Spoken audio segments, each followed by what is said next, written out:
Hi, this is Phil Cook, and welcome to the Phil Cook Podcast.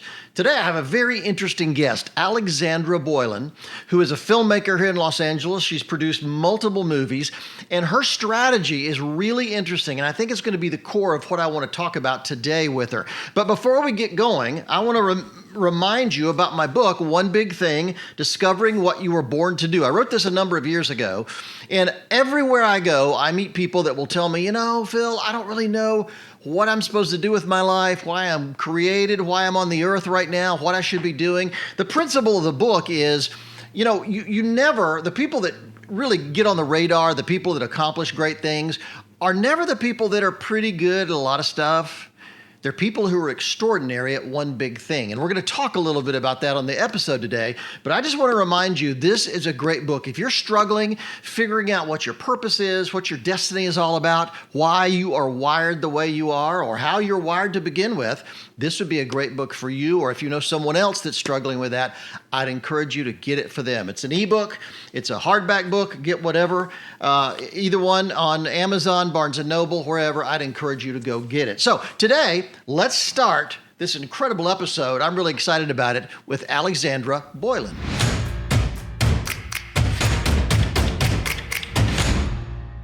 Alexandra, thank you so much for being on the podcast. I discovered you through my wife, Kathleen, and her Influence Women group that she has in Hollywood with professionals here in the industry. And she started talking about you, and she's absolutely nuts. She's crazy about you. She thinks you're brilliant.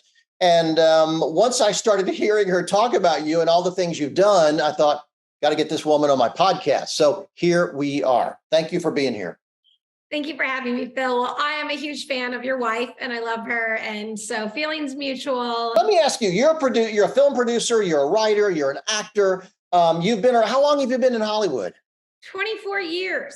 Wow. So you're not a newbie. But let's go back. Let's start. Yeah. How did you get into this business? Where did it all begin? You're doing this with your sister, by the way, it's worth mentioning. Yeah. So where did you guys get your start? Well, for me, we grew up in Massachusetts. My father was a minister in Massachusetts, and I loved acting. Like I grew up, in the school plays, in the churches, in the community. I started auditioning in Boston when I was like 14. I took it very seriously, and I wanted it so bad to be an actor. And I graduated from high school. I told my parents, I'm moving to Hollywood and I want to be a movie star. And they were like, just give us 1 year of college. So I did go to Gordon College in Wenham, Mass. And I just knew I needed to move to LA and try. I just wasn't interested in school at the time because I was just like, my heart was always like, what if I don't try? So after 1 year of college, I packed my Toyota Corolla in 1999. I was 19 years old and I moved to Hollywood. Wow. And that's, what? I did something very similar, but not everybody succeeds going that way. I mean, did you have a safety net? Did you have a plan? What was the strategy there?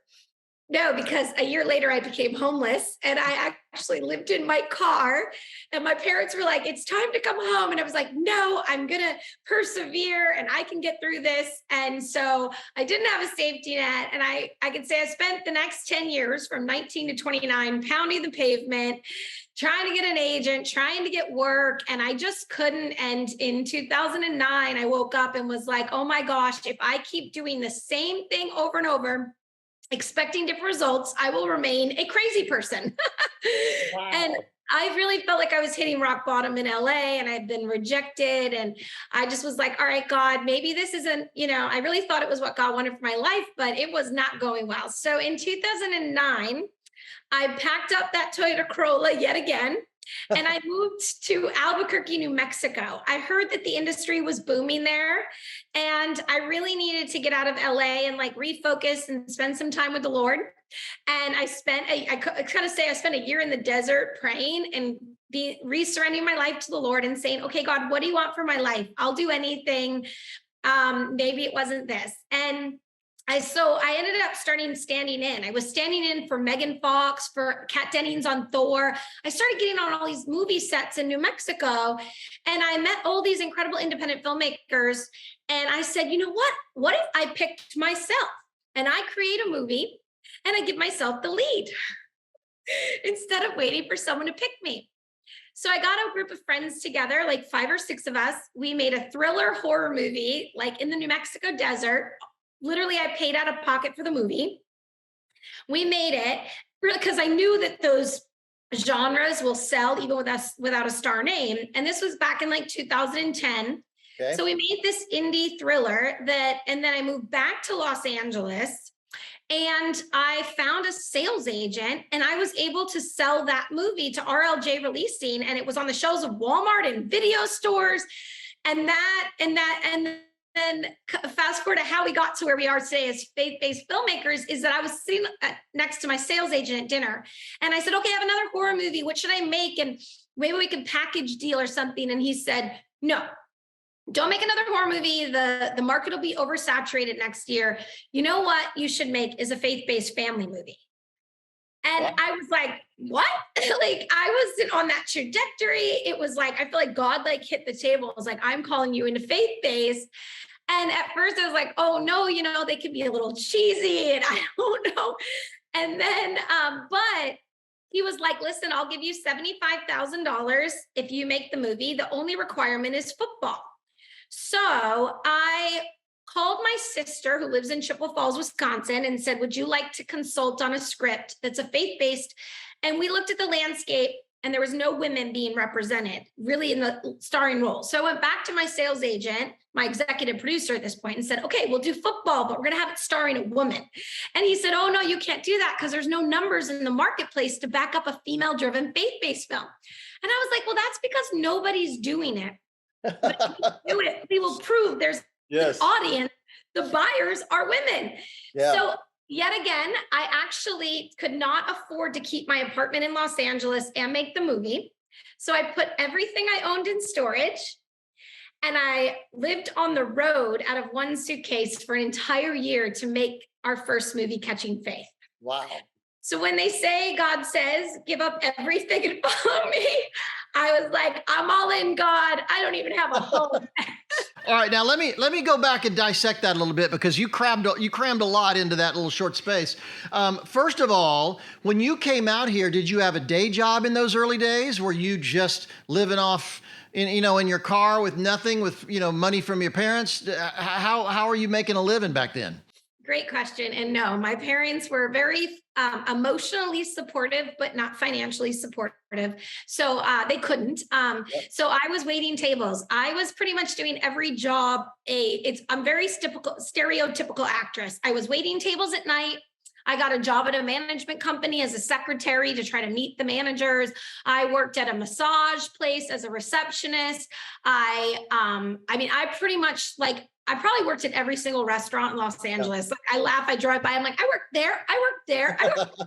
And so I did whatever I needed to do to make ends meet, but also be able to pursue the industry. So I always had a job. I was always working and I worked really hard. And then I still had side hustles even while I made the movie. So okay, well, see, that's good because a lot of people assume I've got to cut loose and commit to this filmmaking thing full time. But I know people that are still filmmakers today that have the side hustle. They may be doing something freelance. They may be doing a part-time thing. But it's not. There's no shame in having a job, a day job. I'll put it that way. So I think that's really, really good. Yeah, I mean, you have to pay the bills and you have to I've done, even when all the way through making my movies, I always had a job. I was standing in between, like I worked on Agent Carter as her stand-in and I left the show halfway through when I got greenlit for Wish for Christmas. So I was always, and then I'd come back and look for another job while I was waiting to raise the money on the next movie. Well, the other thing too is we had a video editor. I love the stand-in thing because we had a video editor that he would, when he wasn't doing video things, working for us, he would be an extra. And he just signed up with Central Casting or whoever it is, and he'll become an extra. And he became famous for being the dead guy laying in the street for cop shows. And so I guess he could hold his breath really, really well, but he'd literally lay in the street all night long while they filmed a cop show around him. And you even get niches when you're an extra or you're a stand-in. So it's just kind of funny how that works. But let me go to something else. The other thing I was thinking about too was that early on, you started realizing, okay, there's something out there there's a category of films that aren't being made. There's a category of films that people aren't addressing. And you started looking for that. You weren't just making anything that popped into your head. You started having a real strategy. And, I wrote a book years ago. I mentioned this on the phone with you recently, that one big thing, discovering what you were born to do. And a big part of my life has been working with nonprofit organizations, churches, ministries, helping them understand that you're never going to get noticed by being pretty good at a lot of stuff. But particularly when you're starting your career, being known to be, being extraordinary at one big thing is really, really critical. And you started thinking that way early on. Now, once you get famous and you get, known and you become an item, you can start doing anything you want. But I love the way you started looking at that. Tell us more about that strategy you were thinking about. Well, yeah. Well, first I started with a horror thriller. And I, as you know, as an independent filmmaker, everything is your job. Everything. I have to market the movie, even if you sell it to a distribution company. It is your job to make sure that everyone knows your movie exists. So I had spent so much time building relationships in the horror thriller world. And when I pivoted to faith-based family, where I really believe God called me, and I love it. I love the audience. I grew up as a minister's kid. I wanted to create better content for this audience. Yeah. I realized I was building from scratch, having to market things. So it's really smart to stay and create a brand and not be jumping around to different genres, because I lost all those connections of horror that I'd spent a year and a half to 2 years building, because I moved into another space. And it very important, I think, is to build a cohesive brand. And so people know, and like even our poster for our next Teen Girl movie is very similar to this poster. We want our audience to go, oh, it's the Switch people. We can trust them. And we as women really felt like we are females. We're going to make movies by women, for women, speak into our audience and own that space and create stuff that isn't. And plus, all the relationships I'm making in the Christian world, imagine if I just I'm going to go make a sci-fi movie, then I got to go build a whole nother audience. So it really is about building an audience and then continuing to provide content for that audience and build your name in that audience. That's really, really good. I think people don't realize, I talk to a lot of young directors, and they talk to me about wanting to come to Hollywood. And I always tell them that, don't just come to Hollywood to be a director, because you're competing against Steven Spielberg, Quentin Tarantino, James Cameron. You're competing against everybody. Come out with a focus on a certain genre, a certain style, a certain look. There's any number of, maybe a certain budget level.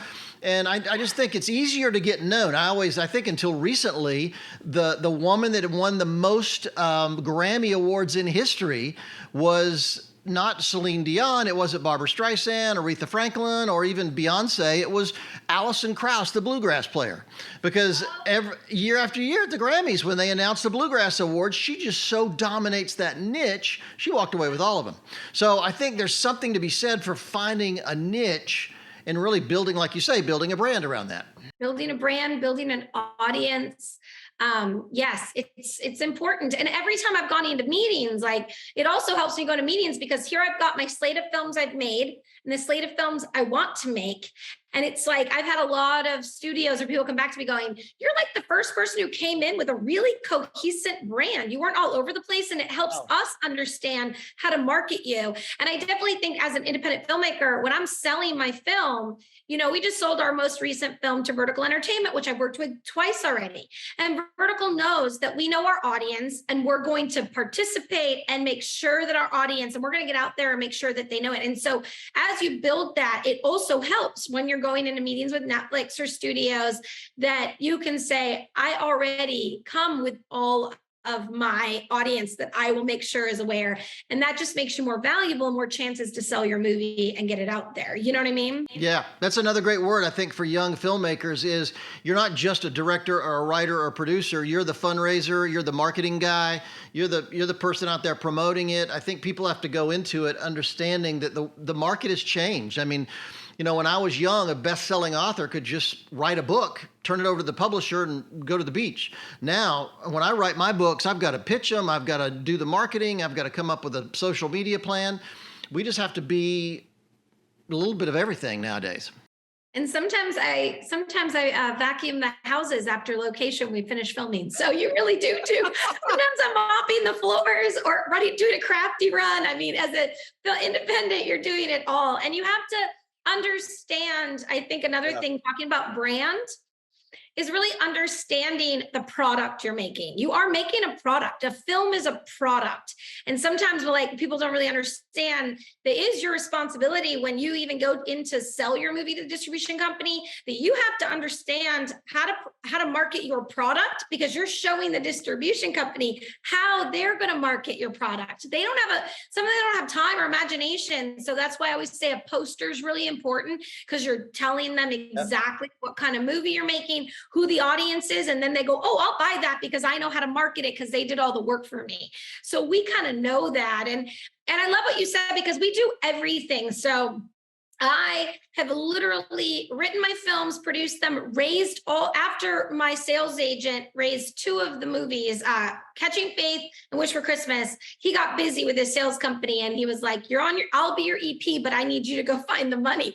So then I became finding investors. And I was like, okay, how do I do this? So I would actually go out and get the investment for our films. And then you take the movie from conception to completion and then go on to sell it. So really your job is to do everything. And your job is to understand what sells and listen to experts. Like my sales agent, who was my executive producer, we would pitch him ideas because we were like, what'll be sellable? Because you want it to sell. Yeah. And then also having like a really good poster company that has advised me and been like, oh, this is what you need because this will sell in the market or on the shelves of Walmart. So, and our film Catching Faith ended up going on to become the top 5 consistent selling movie for the distribution company. So we were like, oh, I think we're on to something, talking to women. And that really jump started everything too. And now we've made 6 female-driven faith-based films. And Catching Faith found its way to Cuba. We went to Cuba on a movie tour, and we get messages from all over the world from women, whose lives have been changed from our films. So, to us, it's even just more so than anything, it is also a mission, that we care about our audience and we'll fly to Cuba. So speaking of sales, for people who maybe aren't as experienced, tell me about sales agents. Explain a little bit about what a sales agent does, because most people assume I'm going to produce my movie and go right to the studio or right to the theater chain. What does a sales agent do? So or a film festival, which can be tricky because if you don't get into Sundance or a major one, it's gonna be really hard to sell your movie. And nowadays Sundances are really for the Ryan Reynolds movies, not even for the indies. Yeah. So when I got my sales agent, it was amazing. So your sales agent is kind of like an actor. Your agent, who's the person between the actor and the casting director. So your sales agent is between the filmmaker and the distribution company, and they go out and they sell your movie, because a lot of times the distribution companies don't want to sit in the room with the filmmaker. They want to talk to a professional. Plus, the sales agent has relationships with the distribution companies. They're selling other movies. So our sales agent was amazing, and he repped our first thriller and took it out. It sold off the poster. Literally, we had made a beautiful poster. It sold to RLJ. They looked at the poster and said, we know exactly how to market that. So the sales agent will handle all the business side. I mean, I'm a creative. I know some business, but I wouldn't be able to, if I looked at a distribution contract of selling off your movie, I trust my sales agent. I was really blessed to have a good, honest sales agent. Right. Was amazing. So, and they'll take it out. And then same, like when we made Catching Faith, my sales agent took Catching Faith out to the market and sold it. And same with all the films I've ever made, he's taken them out. And so let's go back a little bit. Going from living in your car to being on the set producing a movie, that's a big leap. What happened in the middle there? When did you start catching some traction? What were the first early things that happened that were working for you? Well, moving to New Mexico and repivoting and writing and producing and taking charge of my career was and making my own movie and just saying, I'm going to do it and figure it out. I don't know what I'm doing, but I'm a finisher, and I surround myself with finishers. So, and I think that Catching Faith really did that. Even it was a $75,000 movie made in a tiny little town in Chippewa Falls, Wisconsin. And the film sold for 3 times the budget on the sale. Right. So my sales agent was really smart and he used that to leverage us to go out and raise the money for our Christmas movie. And then we rolled that right in, went out and made our Christmas movie in Massachusetts. And we've just been kind of on a roll since then, just keeping the momentum, raising more money. We talked about budgets a little bit, or we've always incrementally had bigger budgets, but been wise with our budgets because we have recouped every single one of our movies to the investors. Wow, that's amazing. Now, let me go back because I love the idea of, as an actor, you decided I'm sick of waiting to be picked. Let me make my own movie and pick myself. As you know, our daughter Kelsey and her husband Chris did the same thing during the pandemic. They'd done hundreds and hundreds and hundreds of auditions, and Chris is in the Groundlings Theater improv group here in Hollywood. And they just got sick of waiting to be picked, and they made their movie, and they just sold that. So it's just interesting that I would just say this to actors watching or listening today, that that's a real viable alternative. It seems impossible, but you're in the middle of the desert, and you still produced yours. I produced it. Oh yeah, like and it was great in New Mexico because at the time in 2010, there were a lot of really big movies shooting there, like Cowboys and Aliens and True Grit and Thor. And so all of us crew members were actually making a pretty decent living in New Mexico. And so once we were all wrapped, we got together, finding like-minded people who want to do different things, who all said, I have enough financial support that I can go take a month off and make my own movie. And we all wanted to make our own stuff. So I got really blessed to find all these other filmmakers who were willing to take the risk and say, okay, we'll take a few weeks off. We'll go to we got this house. And how we did our first feature was we had this location in the middle of nowhere, Alamogordo, New Mexico, near White Sands.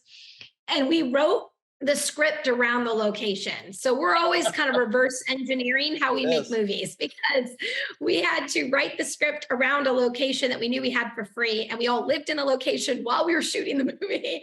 And I've done that many times, slept in a sleeping bag, like on location. Yeah. Well, you got to do what you got to do. That goes all the way back to Roger Corman in the 60s, who was doing the same thing. They would finish a big Hollywood movie blockbuster and they'd have 3 days to take the set down. He'd make a deal to go in there and use 1 or 2 days on that set. And he got these amazing sets for free or for super cheap for his movies. So yeah, sometimes that's a good word, reverse engineering. I like the way you put that. Engineering. Yeah, we do. People are always like, what's your budget? I'm like, well, just what can I raise? Because I can make the movie fit into whatever because that's what we've always done. Like, we'll write the script and then we figure out how to fit that into whatever budget we raise. And so your movies, I mean, these are significant films. Let me just tell people that may not have heard of you before that your stuff is on Netflix, it's on Amazon Prime, it's on Hulu. This is not small-time stuff. You're out there you're really engaging the industry at a very high level. So let me ask you this. Give me some advice. If you're talking, now, you really are focused on women films by and for women. Would you put it that way? Yeah, by and for women, yeah. I love that. And so, with a particular brand that you've built, what would you encourage other female filmmakers to do out there, and male filmmakers, whatever? How would you encourage people that are younger or trying to make their movie, that are frustrated, hitting the wall? Give me a few tidbits of Alexandra brilliance. Well, yeah, I guess one of the words I use all the time is just do it. Like, really just do it. I think people get really overwhelmed before they've even started. And you really cannot look at the forest for the tree. You got to look at each tree and just say, I'm going to start today, and then I'm not going to give up. And let me tell you how many snag-foos we have hit throughout the process of making a movie. But the difference between maybe us and someone else who didn't was that we did not stop. We just kept figuring it out. When we sold Home Sweet Home to RLJ, our first thriller, my sales agent called me and he's like, oh, okay, great. You sold your movie. Now I need your E&O insurance, errors and omissions insurance.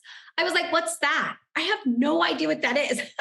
Yeah. And so, I feel like, but it's okay. We figured it out. We made it happen so we could get them and it's okay if you don't know something. Nobody knows, you don't know what you don't know till you don't know. And then as long as you're willing to figure it out, and as long as you're willing to not give up. I was speaking at a film festival last week in New Mexico, and I said, surround yourself with finishers find people who do not give up with you, who partner with you and stay to the end with you. Find a tribe.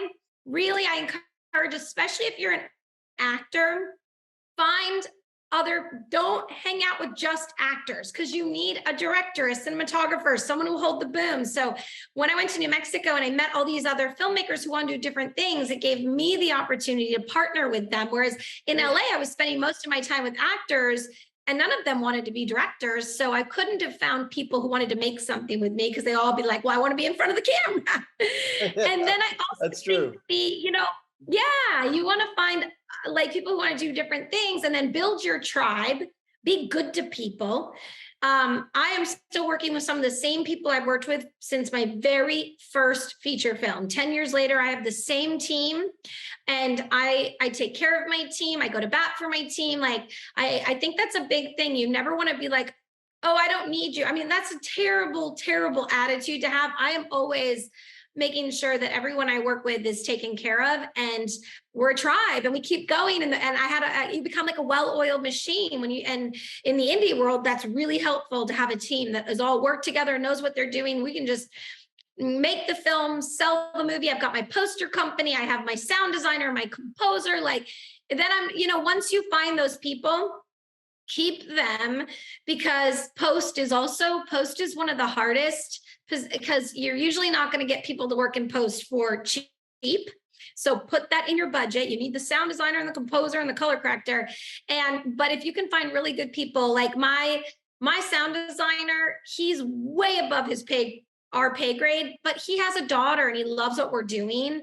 And he's like, and he keeps coming back to work with us because he's like, I care about what you're doing. And that's another thing. If you're making mission-driven films, you'll find a lot of people will be more apt to come on. Like, people are like, you're going to make another horror movie? I'm like, no, because I wouldn't know how to raise the money or get the locations or get the community around it. Because once you make a film that impacts people, that's amazing. I want to keep impacting people and doing good in the world, but it also makes more people want to come on board and be a part of that. You know what I mean? Yeah, and you're right about post. Editing is so important. I early in my career, I was on a project that we filmed in the Middle East and came back. I was the second unit director, so I was out in the desert blowing up tanks and cars and wrecking planes and doing all the special effects things. But the director turned in a cut that the producers really hated. And so they asked me to go in and sit on the re-edit. And we brought in a guy who had cut the Godfather films. He was an older guy back even then, but he had cut the Godfather films. And it was such an education to sit with that guy and to see the difference a single frame can make. I mean, early in my career, it was just an amazing opportunity to see the difference. A real pro. He completely changed that film in the editing room, and it was amazing. So you're exactly right. I think investing in the right editor, the right team is just so incredibly important today. So I think that's good. Any other pearls of wisdom to drop on us? Yeah, because when you find people who are talented, that's what's going to make you rise to the top. I could be as talented as amazing, but it doesn't matter if my team's not. Yeah. And I got really blessed in the beginning of my career to find some incredibly talented people who were on the rise, and we were able to rise together. And and I think the other thing is listen to experts. I never say I know better. I mean, I might say I have an idea, but we had a totally different title for Catching Faith, and we shot the movie under that title. And then when we got to the post-production process, our poster company said, that's a horrible title. We can't sell it with that title. We don't know how to make an image, and you got to sell an image with a title, an image switch, all of it. So it was hard, but we were like, you know better, and we believed in them, and we changed it to Catching Faith. And let me tell you, it's way better than the Elijah Project. But in our hearts, we had shot the movie under that title. It made sense to us, but it wouldn't have made sense to anybody else. So right away, I learned the importance of listening to experts. I also learned, I'll tell you, another nugget of advice is that, don't chase opinions too much. I showed my first thriller at the Albuquerque Film Festival, and someone came up to me and was like, this is the worst scene in your whole movie. You need to remove it. You got to take it out. It's really bad. And I was like, oh, okay, maybe I should take that out. Then I went to another film festival and someone came up to me and was like, do you know what my favorite scene is? This scene. And it really helped me in the beginning go, okay, everyone's going to have a different opinion. And I got to let that go. And the same with like putting your movie out there. Our films get reviewed on Amazon and all over the place. You just got to let it roll off your back and know that you're making your movie, that someone's going to love it and someone's going to hate it. But don't let that stop you. Don't look at reviews. Just keep going. Because I know a lot of filmmakers who get so discouraged in that they won't go and make their next one. And, we've made mistakes. There's a couple of mistakes in our films that we know, but the audience never said anything. And we just keep going. Don't worry about it, but make quality, find really talented people and make quality films and invest in an amazing poster. Because I just was speaking to a bunch of filmmakers who made a movie and now they have no money for a poster. And I'm like, but the poster is the most important part. It is your calling card. And even, when I'm pitching my movies and sending people, oh, do you want to see my movie? The first thing they're looking at is the poster. And they're like, oh, that's a good poster. It means it's a good movie. You're telling your audience the quality. So I like to really drill that into independent filmmakers because they don't put poster in their budget. They don't think about that. Or a trailer editor or things. And those are the things that actually sell your movie at the end of the day, That's good. That's good. So let's switch gears a little bit and let's talk about your book, How to Create Your Own Career in Hollywood. Yeah, hold that thing up. We'll just take a look. There we go. Okay, this is my book that I wrote. How to Create Your Own Career in Hollywood. What sparked that? So I literally, like we've been talking about, I built my film career from scratch. I didn't have any in this business. I knew nobody. I just started figuring it out and I've made 8 features. So I would have so many people come to me and be like, can I take you to coffee? Can I pick your brain? And I would go around and actually meet with people. And it got so overwhelming that I was like, I can't go have lunch with everybody. So I decided to publish this book, and it really goes through the trajectory of my career. And I used to write, I spent 6 years writing for a online site called Ms. in the Biz, which is an online site encouraging women to get behind the camera. And for 6 years, I wrote for that site. So I took a lot of my articles and put them into here because the articles were written like when I was homeless for Catching Faith. And I was writing articles being like, so I'm living out of a suitcase. We aren't sure if we're making the movie. So, but also I went through the process of how I made my films. Yeah. And it goes through each movie. So that's really good. And it was like a great alternative to going to coffee. I was like, just buy my book, read it. If you have any questions, you could email me. But I also wanted to give actors, but everyone the tools of how do you do it? And then the biggest one is distribution. That's the question I get the most. Like, okay, you can make a movie, but then what the heck do you do with it when you have the movie? Yes. And I've been through that because I had the same thing with my first feature. I was like, I didn't really get in any film festivals. And I was like, I have a movie on a hard drive and I don't know how to sell it or what to do. Well, I'll tell you, we're going to put links to all your movies and the book especially, because let me just tell you, if you're listening, if you're watching, get this book. It's like a film school education between 2 covers. It's really, really terrific. And what I love about it is it's just insanely practical. Just like your advice about movie posters, the things that they don't teach you in film school, the things that's hard to learn even when you're working as an extra or a crew member or an intern. It's just really tightly packed brilliance. And I think that's fantastic. So certainly congratulations on the book. We'll put all the information and the links in the show notes. And I encourage people to go get that, go download your movies. They're amazing. And I'm so thrilled with what you're doing. I just think you're such a good example of not just being a filmmaker, but being a brand builder and creating an industry. You're building a company and just fantastic. Being an entrepreneur, that's what it is. It's being an entrepreneur, being a filmmaker. I thank you. I appreciate everything you said. And it's been 10 years of, I'm just glad I pivoted. That's also the advice I like to give to people is that don't keep hitting your head against a wall. Try something different. I found out that I loved writing and producing, and now I want to move into directing. I got some friends together last year and we made a short film at my house. just so I could learn directing. Even though I've made a million features now, I went backwards and got friends together and directed my first short film, because you need to learn. So just be out there learning and making, and then, I'm really blessed. I have a great editor. I have a lot of the people from my team came and worked on my short film because they were my friends. And I said, would y'all do me a favor and help me? And so you always got to keep learning and surrounding yourself with great people, and then keep making it and keep hustling. And you're going to get a million no's before you get a yes. That's so true. And it's true. I mean, I'm still out there pitching my stuff, and I'm getting no's from here and there. And I'm like, that's okay. It's not for you. And also, having God on our side is just, I have to say, like, it takes all the stress away, because when you see things happen in God's timing, nothing is ever in our timing. And trust me, God's timing is better. And everything he has done, you can't see it till it's in the rearview mirror. And you're like, oh, that's why that happened. But you have to keep hustling, knocking on doors, making stuff happen. And then God will do the rest. But you have to hustle, pray and hustle. Yeah. And what I've learned from today is figure it out.